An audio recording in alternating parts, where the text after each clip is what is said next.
Sir संयुक्त की बैठक क्यों बुलाई जाती है? संयुक्त बैठक क्यों बुलाई? संयुक्त बैठक क्यों बुलाई जाती है? देखो, कोई साधारण बिल है ना, यदि लोकसभा पास कर रही है उसे और राज्यसभा यदि उसे पास नहीं कर रही है, तब संयुक्त बैठक बुला सकती है 6 माह बाद।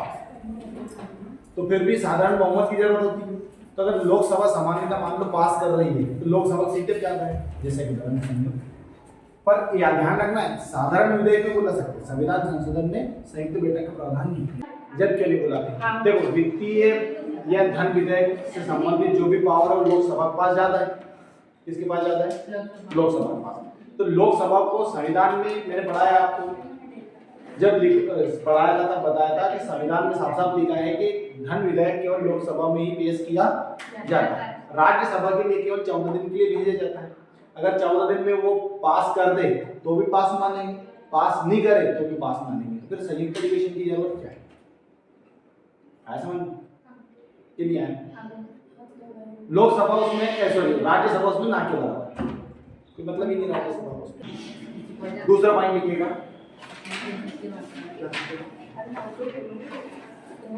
आम सहमति के आधार पर प्रधानमंत्री आम सहमति के आधार पर पीएम का चयन। ये लिख लिया। इसके अंतर्गत सुनो, पहला जो अपन ने पॉइंट लिखा था वो जनता ने व्यक्ति के नाम पर वोट किया था। जैसे नेहरू जी जब प्रधानमंत्री थे तब जनता ने किनको डायरेक्ट देखा था? नेहरू जी को। एक समय इंदिरा गांधी का कार्यकाल था 1971 में, लिखा था मैंने वर्ष, ठीक है। 2014 मोदी जी के नाम पर वोट डाले, 2019 पर मोदी जी के नाम पर वोट डाले, ठीक है।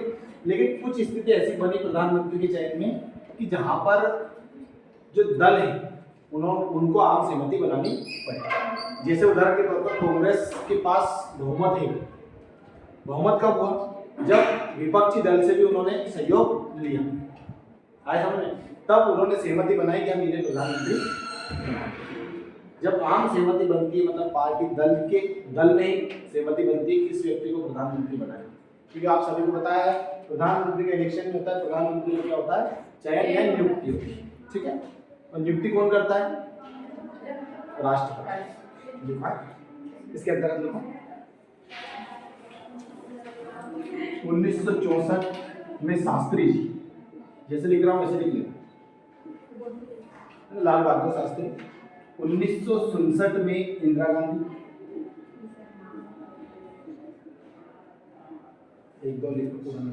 1977 में मोरारजी देसाई। मोरारजी देसाई सबसे अधिक उम्र बनने वाले प्रधानमंत्री और सबसे कम उम्र बनने वाले प्रधानमंत्री है राजीव गांधी। 1989 वीपी सिंह। दो स्थिति और लिखना। 1991 में पीवी नरसिम्हा राव।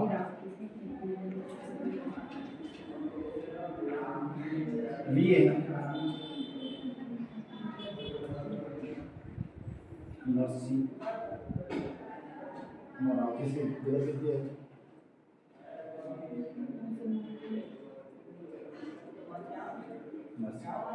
1991।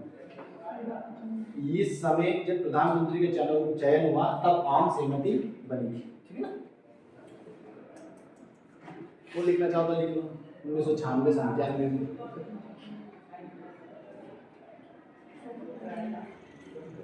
दूसरा अगला पॉइंट बना लिखो।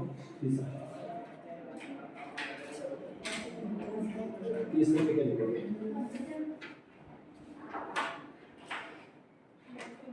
गठबंधन गठबंधन की सरकार में प्रधानमंत्री का चयन।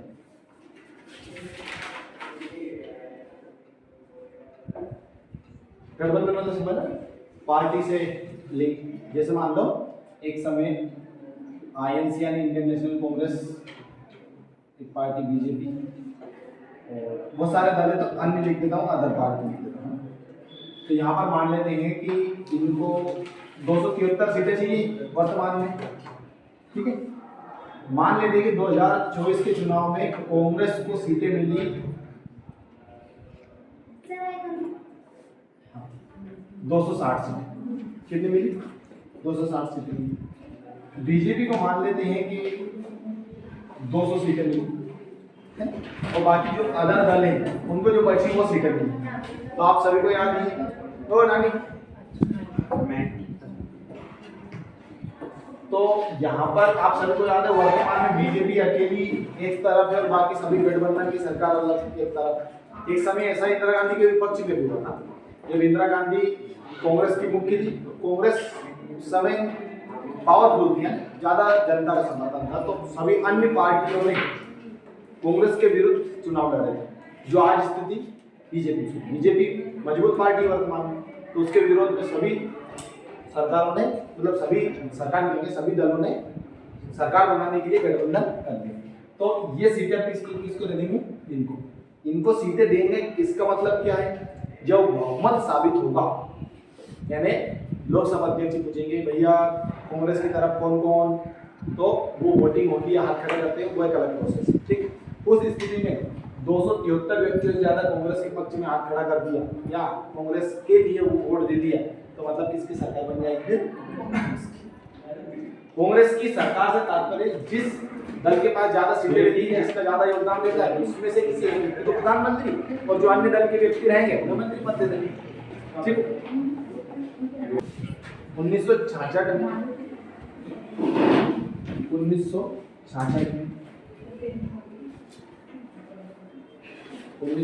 में ध्यान से देखना, 1964 में मृत्यु हुई थी किसकी?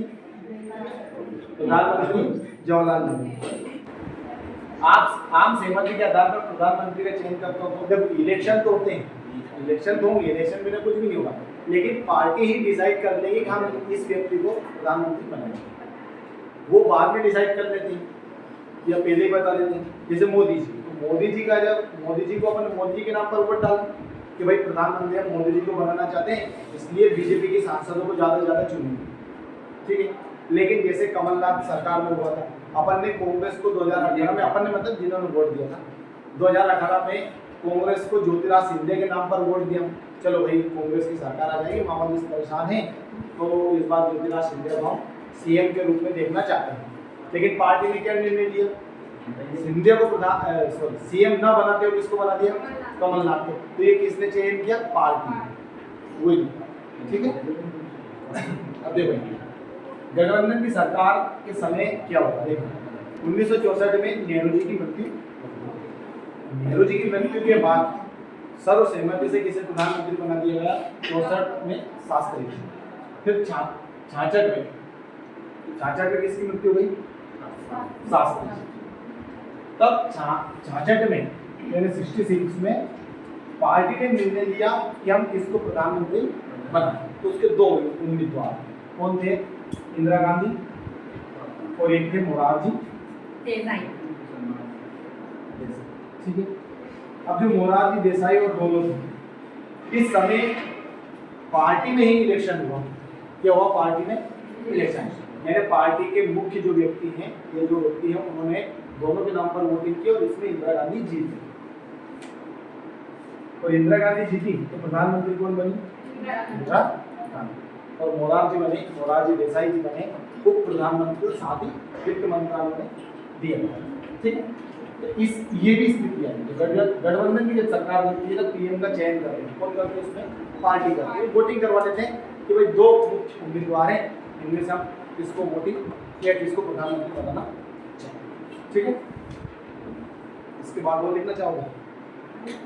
अब लिखिएगा राष्ट्रपति के विवेक के आधार पर प्रधानमंत्री का चयन।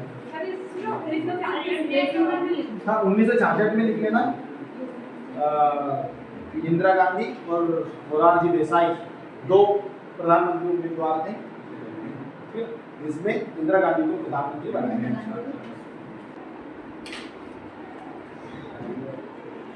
ठीक। देखो अगला पॉइंट लिखवाया मैंने, राष्ट्रपति के विवेक के आधार पर प्रधानमंत्री का चयन। राष्ट्रपति के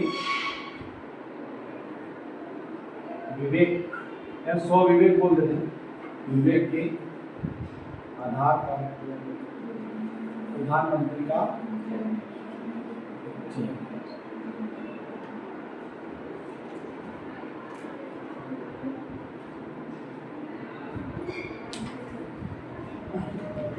दो बार ऐसी स्थिति बनी, कब कब बनी देखिए, 1979 और 1990।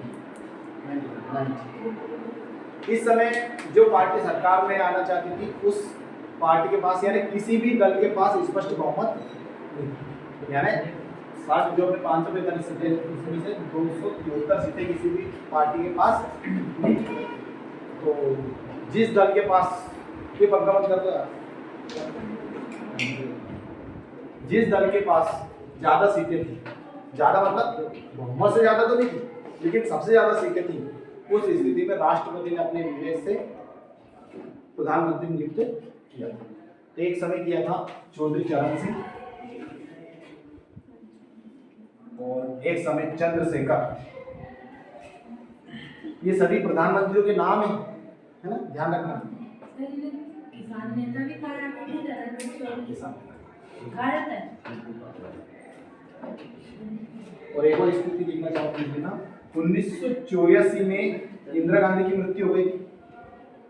उसके बाद किसे प्रधानमंत्री बनाया गया था? राजीव गांधी।